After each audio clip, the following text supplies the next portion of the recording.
भाजपचे प्रदेश अध्यक्ष रवींद्र चव्हाण आहेत, त्यांनी अशा प्रकारे वक्तव्य केलं की विलासराव देशमुख यांचं लातूरमधलं आम्ही नाव मिटून टाकलं. मला वाटतं रवींद्र चव्हाण सध्या त्यांच्या अंगामध्ये सत्ता भिनली आहे आणि त्यांची पार्श्वभूमीवर मी बोलणार नाही, काढली तर खूप वेगळी होईल. परंतु एका सुसंस्कृत महाराष्ट्राला विलासरावांच्या रूपाने एक असा नेता होता की ज्यांनी कधी रिवेंज पॉलिटिक्स केली नाही, ज्यांनी कधी महाराष्ट्राच्या संस्कृतीला डाग लागेल अशा प्रकारचं कुठलं काम केलं नाही. त्यांना राजीनामा केवळ एवढ्यासाठी द्यावा लागला होता की 26/11च्या इन्सिडेंट नंतर जे काही घटना झाली त्यानंतर त्यांना राजीनामा द्यावा लागला.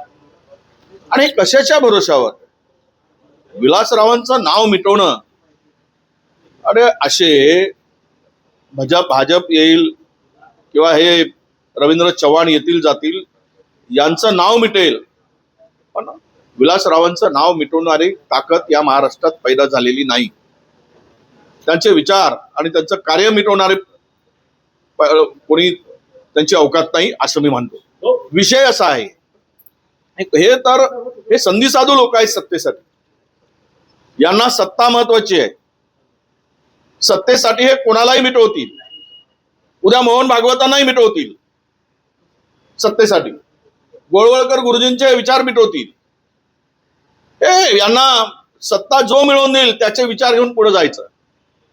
इतिहासच तो आहे, यांची हिस्ट्रीच ती आहे. त्यामुळे अशा कोणी प्रदेशाध्यक्ष आले आणि बोलून गेले आणि नाव मिटेल, हे यांनी स्वप्न पाहू नये आणि स्वप्नात राहू नये असा आमचा त्यांना इशारा आहे. पालिका निवडणुका लागल्या पण आरक्षण सोडत निघाले नाही. पालिका निवडणुका लागल्या पण नाही, निवडणुका लागल्या, आरक्षण काढण्याची गरज होती, पण यांचं आता हे सोयीप्रमाणे चाललंय. निवडणूक आयोग आणि हे तो त्यांचा मांडलिकच झालाय. निवडणूक आयोग मांडलिक म्हणण्यापेक्षा नौकर आहे त्यांच्या घरातला.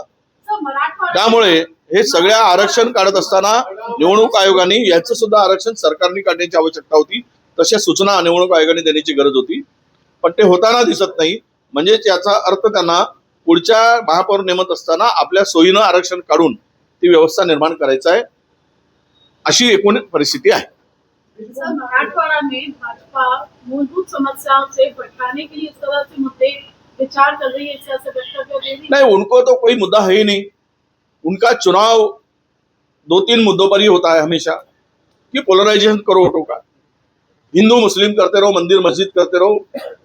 अब यही चुनाव स्थानिक चुनाव है, निकाय का चुनाव है, वहां पे स्थानिक मुद्दों को लेकर बात होनी चाहिए. और वहां पे इंफ्रास्ट्रक्चर के नाम पे खड़ा किया, नागपुर शहर में इंफ्रास्ट्रक्चर के नाम पे खड़ा किया गया, अंडरग्राउंड ड्रेनेज किया गया. वो हाउस टू हाउस जोड़ने का काम था, वो अभी तक नहीं हुआ. मतलब वो इंफ्रास्ट्रक्चर का उपयोग क्या हुआ? पैसा कमाया, पैसे से पैसा लगाया, पैसा कमाया, परसेंटेज ले लिए और 2-2 हजार करोड़ के काम वहां पे हुए. अभी जब वो ड्रेनेज से पानी जाएगा, गंदा पानी जाएगा या तो वहां पे अगर उसको हाउस को जोड़ेंगे नहीं, डोर टू डोर जोड़ेंगे तो उसका उपयोग नहीं है.